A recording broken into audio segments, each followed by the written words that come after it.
ناظرین، یہ شام کی بدنام ترین صیدنایا جیل سے ہولناک دل دہلا دینے والے مناظر سامنے آئے ہیں۔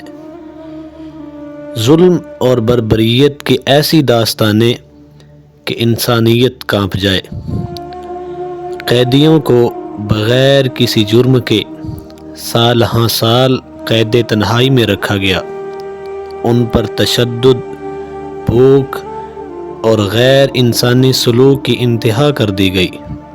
شام کے 1 لاکھ سے زیادہ گمشدہ افراد کے اہل خانہ اب جاننے کے لیے بے چین ہیں کتنے ان میں سے زندہ ہیں اور کتنے ان سے بچھڑ گئے۔ قیدیوں کو تکلیف دینے کے لیے جابر حکومت نے 50 سے زائد مختلف قسم کے تشدد کا استعمال کیا، جس میں جسمانی، نفسیاتی اور جنسی تشدد شامل تھا۔ دیگر انسانی حقوق کے خلاف ورزیوں میں جبری مشقت اور قیدیوں کو تنہائی میں رکھنا شامل تھا۔ جسمانی تشدد کی ان گھناؤنی شکلوں میں قیدیوں کے جسم کے مختلف حصوں پر کھولتا پانی ڈالنا، سر کو پانی میں ڈبو کر سانس گھٹانے کا احساس دلانا، بجلی کے جھٹکے دینا، پلاسٹک کے بیگ کو جلا کر جسم پر ڈالنا اور قیدیوں کے جسم کے مختلف حصے جلانا شامل تھا۔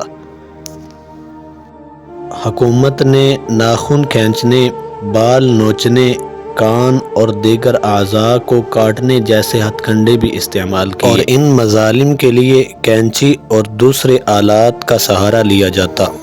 اجتماعی جنسی تشدد بھی عام تھا، یہاں تک کہ مرد قیدیوں کے ساتھ بھی اس کو روا رکھا جاتا تھا۔ یہ بربریت اور ظلم و ستم جس جیل میں ہوتا رہا، اس جیل کو صیدنایا جیل کہا جاتا ہے، اور یہ جیل دنیا کی بدترین جیلوں میں سے ایک ہے۔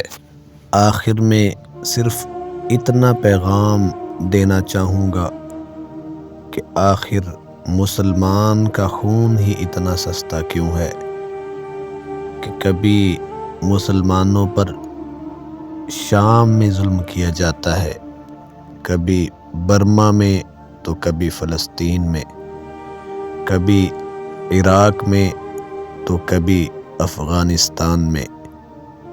آخر میں ایک سوال یہ بھی بنتا ہے کہ اس سب ظلم و ستم کو دیکھ کر کیا انسانی حقوق کی تنظیمیں بیدار ہوں گی یا کہ نہیں؟